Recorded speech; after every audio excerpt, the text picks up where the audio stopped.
There are moments in life when everything you thought you knew dissolves. When the future you were building quietly collapses. When you wake up and realize nothing will ever be the same again. For Melinda French Gates, that moment came with the ending of her marriage to Bill Gates. A partnership that had shaped her personal life, her professional identity, and so much of the work she loved. The world saw the headlines. What they didn't see was the silent storm inside her. The loss, the uncertainty, the sheer weight of starting over at a time when it would have been easier to stay the same. Sometimes, Melinda shares, the life you built with such care no longer fits the person you are becoming. It wasn't just a relationship ending. It was an entire life chapter closing, one that had once felt permanent. Family traditions, routines, shared dreams, all suddenly up for question. Who was she now? What did she believe about herself apart from the roles she had played for decades? This was the first truth she had to face. Change doesn't ask for your permission. It arrives anyway. It turns your life upside down and demands that you find your footing, whether you feel ready or not. At first, the days blurred together. Pain and disbelief wove through even the smallest tasks. There was mourning, not just for the marriage itself, but for the life that could have been. A future that would never happen. In those early moments, Melinda didn't rush to fix things. She didn't plaster over the pain. She sat with it. Because sometimes, healing begins with simply telling yourself, "This hurts. And it's okay that it hurts." She describes those first steps through change as raw, unglamorous, and deeply human. There were no shortcuts. No clean, 5-step solutions. Just the slow, aching work of acceptance. And yet, in the midst of heartbreak, there was a tiny voice, faint but steady, that whispered, "You are still here. You still have a life to live." Change is brutal because it strips away the familiar. But as Melinda would soon discover, it also clears the way for something new.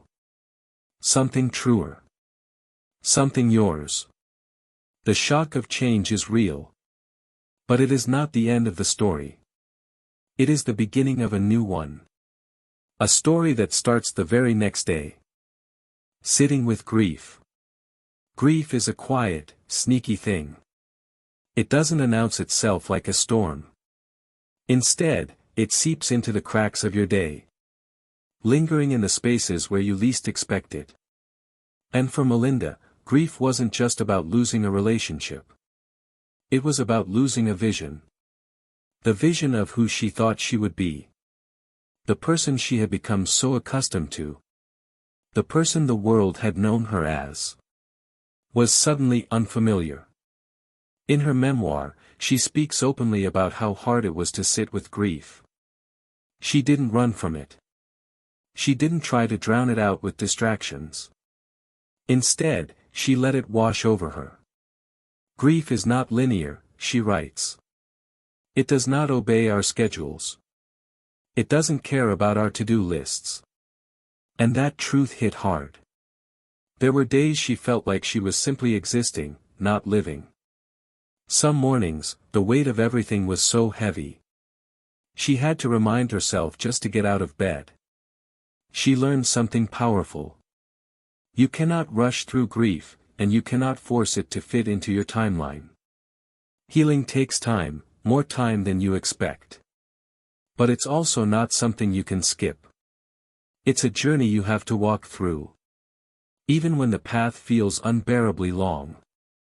She found solace in moments of stillness.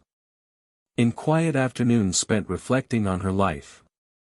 In solitary walks that allowed her to process her emotions. In those moments, grief didn't feel like something that would crush her. It became something she could hold. Something she could carry with her. Grief became part of her story, but it didn't define the whole narrative. One of the most profound lessons Melinda learned during this period was the importance of self-compassion. You don't have to be perfect to heal, she writes, you only have to be willing to feel. And that's exactly what she did. She let herself feel every emotion, every raw and difficult moment. At the same time, she refused to let grief dictate her future. She could sit with it, but she would not let it paralyze her. For Melinda, grieving wasn't just an emotional experience, it was also physical. It affected her sleep, her energy, and her ability to focus. But as the days went on, something changed. The grief began to soften. It didn't disappear, but it found its place. And in its place, new spaces opened. Spaces for growth, for joy, for new possibilities. Through it all, she reminded herself that healing was not an event. It was a process. It was something she would carry with her. And something she would embrace. As it gradually made room for new beginnings. The courage to dream again. After the initial shock and the rawness of grief, there comes a moment of quiet clarity, when you realize you can't stay where you are. You can't stay in the past. You can't keep looking backward at what you've lost. It's time to dream again. For Melinda Gates, that moment didn't happen overnight. It took time. It took the space to breathe, to grieve, to heal, and to finally ask herself, what do I want now? That question, that simple yet profound question, became the spark that ignited her next chapter. I realized, she writes, that the life I'd imagined for myself, the one I thought was set in stone, was no longer the one I wanted. And with that realization, she began to dream of something different. Something more authentic. Something that was hers alone. In the wake of her divorce, Melinda realized that she had spent so much of her life defining herself by external roles, as a wife, as a mother, as a philanthropist. But now, she had the opportunity to define herself from within. To create a future that reflected her own values, her own passions, and her own vision. Dreaming again meant letting go of the version of herself she had been clinging to. It meant accepting that her future wouldn't look the way she had once imagined. And that was terrifying. But it was also liberating.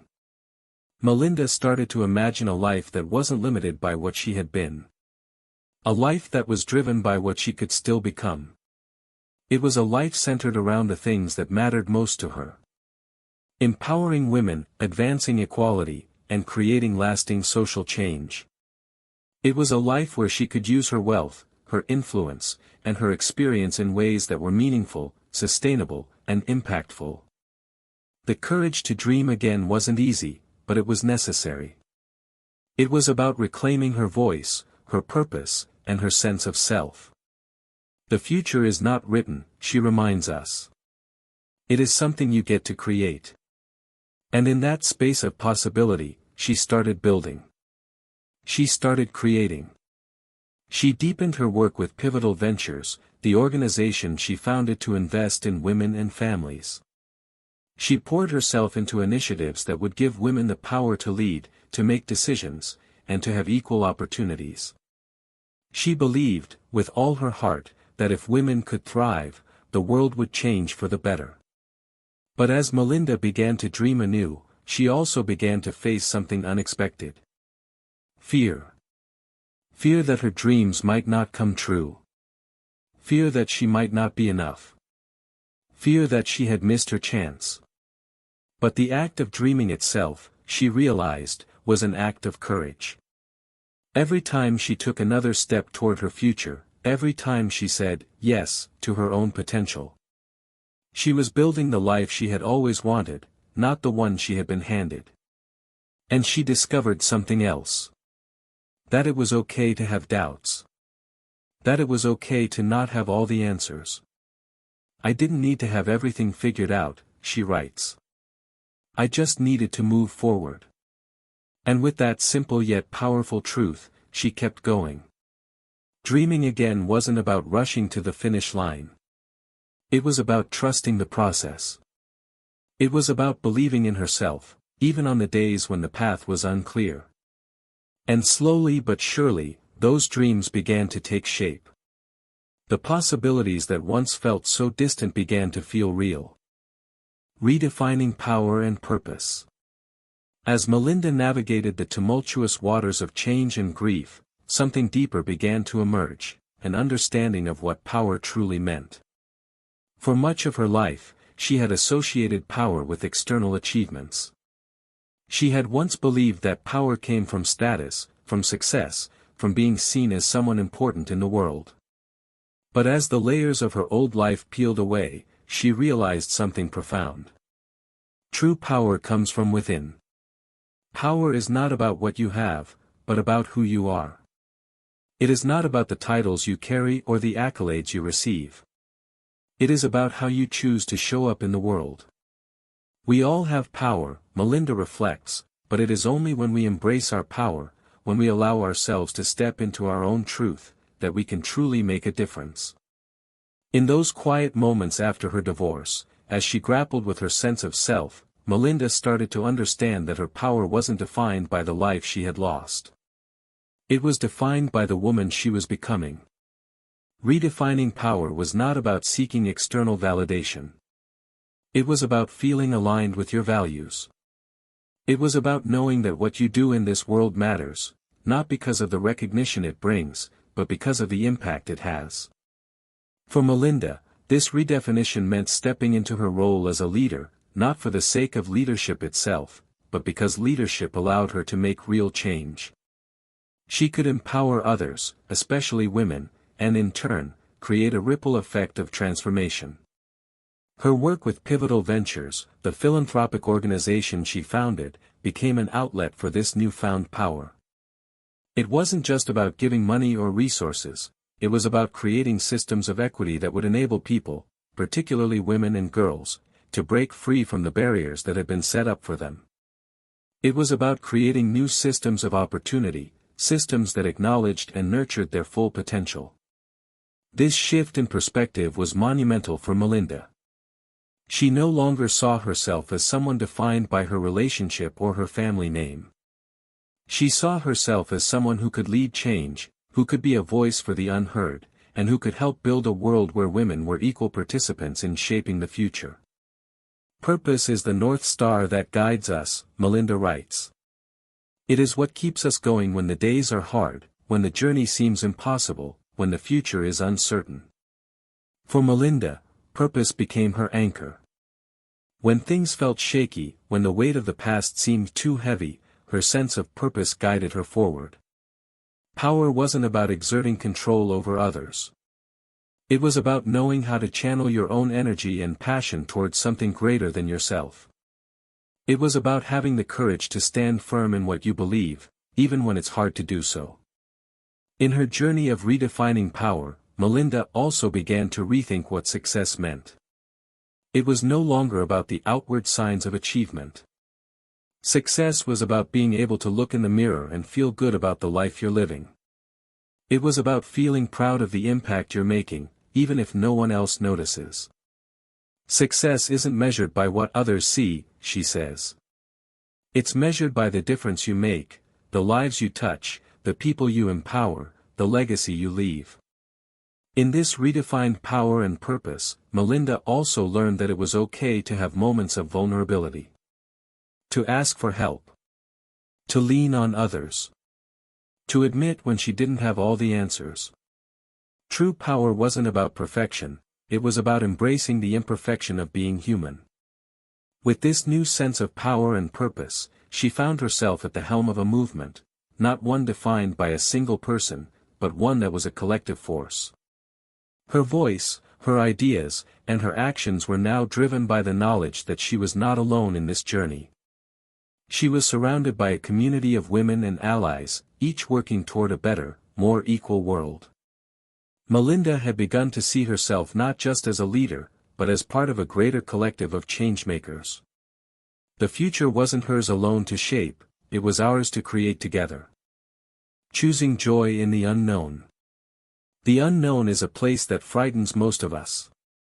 It's filled with uncertainty, with questions, with possibilities that we can't quite imagine. It's tempting to want to control everything, to have the answers, to know what's coming next. But for Melinda, she discovered something revolutionary. You can choose joy, even when you don't know what the future holds. After the storm of her divorce, after the grief and the rebuilding, Melinda found herself standing at a crossroads. She didn't know what her future would look like, and that uncertainty was both terrifying and liberating. But she came to realize that the unknown didn't have to be something to fear. It could be a space of potential. A space of freedom. A space where she could find new opportunities for joy. Joy is not dependent on what we know or what we have, Melinda reflects. It is found in our willingness to be open to the possibilities that lie ahead. At first, the idea of choosing joy felt unnatural. How could she feel joyful when so much had been lost? How could she find happiness when the life she had known was no longer there? But Melinda started to see that joy wasn't something that could be earned through external accomplishments. It wasn't something that had to be tied to success or even to certainty. Joy was a choice to be present in the moment, to find gratitude in the little things, and to embrace the beauty of what was still possible. She began to make small, intentional choices every day to create joy in her life. It wasn't always easy. Some days, the weight of the past still hung heavy. But by choosing to focus on what was in front of her, on the work that mattered, on the people who supported her, on the passions that still ignited her, she found herself experiencing moments of joy again. Not in the way she had before, but in a deeper, more authentic way. Joy is an act of rebellion, she says. It is choosing to live fully, despite the pain, despite the uncertainty, despite the setbacks. For Melinda, choosing joy meant letting go of the need to have everything figured out. It meant accepting that the future was not something she could control, and that was okay. She no longer needed to have all the answers. She could simply be open to whatever came next, trusting that even in the midst of uncertainty, life would unfold in ways she couldn't yet understand. Choosing joy in the unknown also meant finding peace with imperfection. Life would never be perfect. Her journey wouldn't be without setbacks. But she could still find joy in the journey itself, in the small victories, in the moments of connection, in the opportunities to grow. It was about reclaiming her power to choose. Choosing to be grateful for what she had. Choosing to celebrate the progress she had made. Choosing to embrace the lessons that came with the challenges she faced. Melinda found joy in new experiences, in giving back to others, in finding purpose in her work with women's empowerment. But she also found joy in the quiet, in the spaces of rest, in the still moments where she could just breathe. The unknown, she writes, is where we can rediscover ourselves. It's where we can choose who we want to become. Choosing joy wasn't about ignoring the difficulties of life.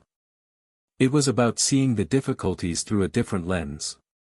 One where hope and possibility could still shine through, even in the darkest times. For Melinda, the unknown became a place of freedom, a place where she could let go of the past and step boldly into her future, even if she didn't know exactly where it was headed. And in that freedom, she found a joy that wasn't reliant on the outcomes of her life. It was a joy rooted in the present moment, in the courage to keep going even when the way forward wasn't clear. Love, friendship, and starting over. Starting over is one of the most challenging things a person can do. It means leaving behind the comfort of what you know.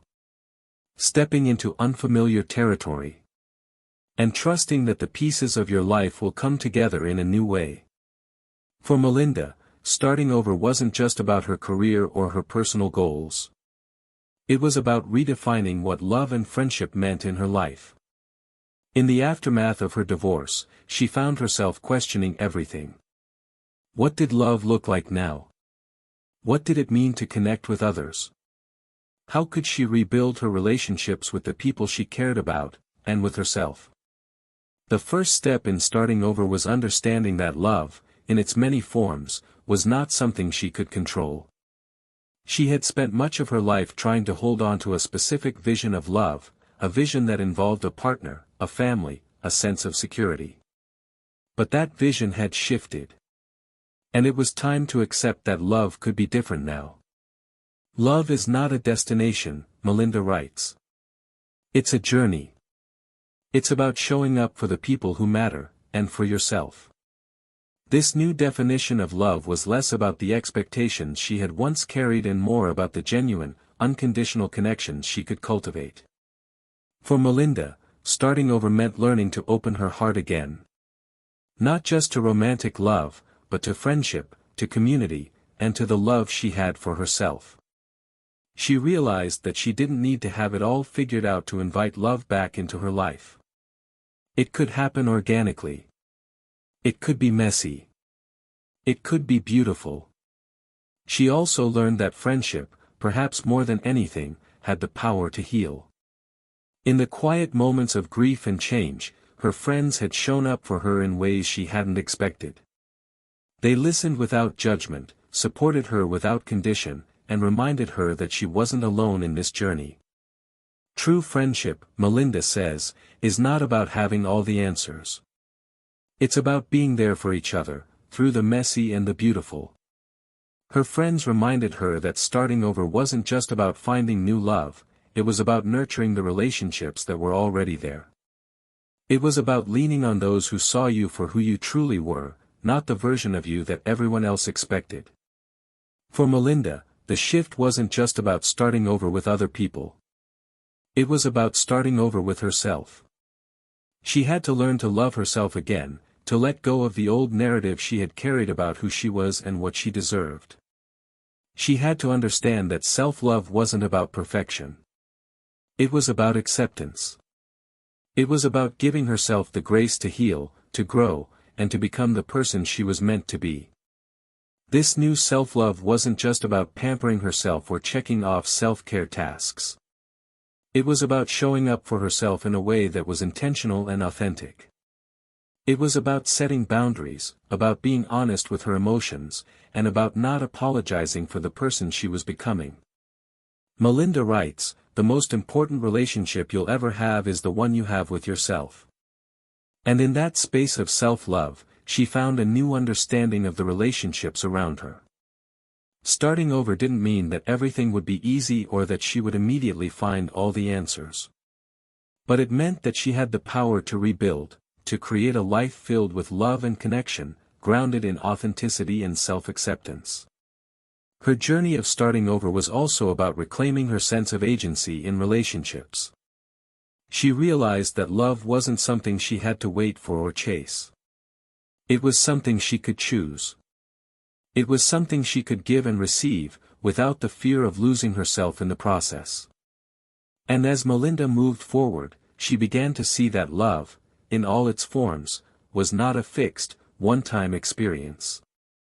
It was an ongoing process of connection, vulnerability, and growth. It was about showing up for each other, through both the highs and the lows, and allowing love to evolve in ways that felt true to who you were becoming. A new beginning, a new path. A new beginning doesn't always arrive with fanfare. It doesn't come with a clear road map or a promise that everything will work out just the way we want it to. A new beginning is often quiet, subtle, and full of unknowns. But for Melinda, this new chapter in her life marked the most profound transformation of all. It wasn't just about letting go of the past, it was about forging a path toward a future that was entirely her own. In the early days after her divorce, Melinda was unsure of what the future would hold. She had spent so many years living a life that was defined by someone else's expectations, and now, she had the space to create a life that reflected her deepest values and desires. But that space was not without its challenges. It required courage, the courage to face the unknown, to trust herself, and to keep moving forward even when the future seemed uncertain. The hardest part about starting over, Melinda says, is learning to trust that what lies ahead is worth the journey, even if you can't see it yet. For Melinda, this new beginning was about aligning her actions with her purpose. It wasn't about creating a life that looked perfect on the outside. It was about creating a life that felt right on the inside. Her work with Pivotal Ventures became a major part of this new direction, allowing her to focus on the issues she cared most deeply about: women's empowerment, social equity, and transforming systems of injustice. But it wasn't just about her work. Her new path was about redefining what success meant for her personally. It was about making decisions that reflected her authentic self, her core beliefs, and her vision for the future. Melinda knew that this journey wouldn't be easy. There would be setbacks, there would be days of doubt, there would be moments when she wondered if she had made the right choice. But she also knew that the process of rebuilding her life would be worth it. She was creating something meaningful, something grounded in the values of integrity, compassion, and inclusivity. We are all architects of our own lives, she reflects. Every day is an opportunity to design a future that reflects our deepest values and desires. This new path wasn't just about her career or her personal life, it was about everything coming together. It was about the way she showed up in the world, the way she contributed to her community, and the way she nurtured the relationships that mattered most to her. The process of starting over was about learning to forgive herself for past mistakes, for the things she couldn't control, for the times she didn't have the answers. It was about accepting that perfection was never the goal. The goal was to keep moving forward, to learn from each experience, and to trust that the path would reveal itself as she took each step. As Melinda stepped into her new beginning, she found that the future wasn't something to fear. It was something to embrace. There were no guarantees, but there was possibility, the possibility to create, to build, and to live in a way that felt true to her soul. She knew that starting over would require continuous effort, continuous evolution. She had to stay open to growth, to new opportunities, and to challenges that would push her to become a better version of herself. But she also knew that she was no longer the person she had been. She was someone new, someone stronger, someone more confident, someone with a vision that was hers alone. Starting over, Melinda says, isn't about erasing the past. It's about using the lessons of the past to create something new, something more aligned with who you are becoming. This new beginning wasn't just about making peace with the past. It was about forging a new identity, a new purpose, and a new path forward. It was about embracing the unknown with open arms, trusting that even in uncertainty, there was something beautiful waiting to unfold. Embracing the journey. Melinda's journey has been one of profound transformation, and it serves as a reminder that we all have the power to begin anew, no matter where we are in life. The unknown is not something to fear, it is an opportunity to grow, to evolve, and to redefine what success and happiness mean on our terms. Through her story, Melinda teaches us that the power to choose is always in our hands. We can choose how we show up in the world. We can choose to embrace joy, even in the face of uncertainty. We can choose to love, even when it feels risky. And we can choose to start over, no matter where we are in life, because the future is always full of possibilities. Her message is clear. No matter where you're starting from, or what you've been through, you have the strength to create a new path. You have the power to choose a future that aligns with your true self, your values, and your dreams. So, take that first step. Embrace the unknown. And remember that every new beginning is a chance to redefine your life and live with purpose. This concludes Melinda Gates' The Next Day, Transitions, Change, and Moving Forward. Her journey is a powerful reminder that we all have the strength to face the unknown and create a future that reflects our truest selves. Thanks for listening. If Melinda's journey has sparked something inside you, if it's reminded you that change is possible, that a new beginning is always within reach, then don't keep that inspiration to yourself. Let's build a community of people who believe in second chances, bold moves, and brighter futures. If you found value in this summary, please take a moment to subscribe, so you never miss powerful stories that lift you up and move you forward. Like this content to show your support, it helps more people find these life-changing messages. And most importantly, share it with someone you care about. You never know who might be standing on the edge of their own next day, waiting for a little encouragement to take that first step. Together, we can make every transition, every change, and every new beginning something beautiful. Thank you for being here. Your next day is just getting started.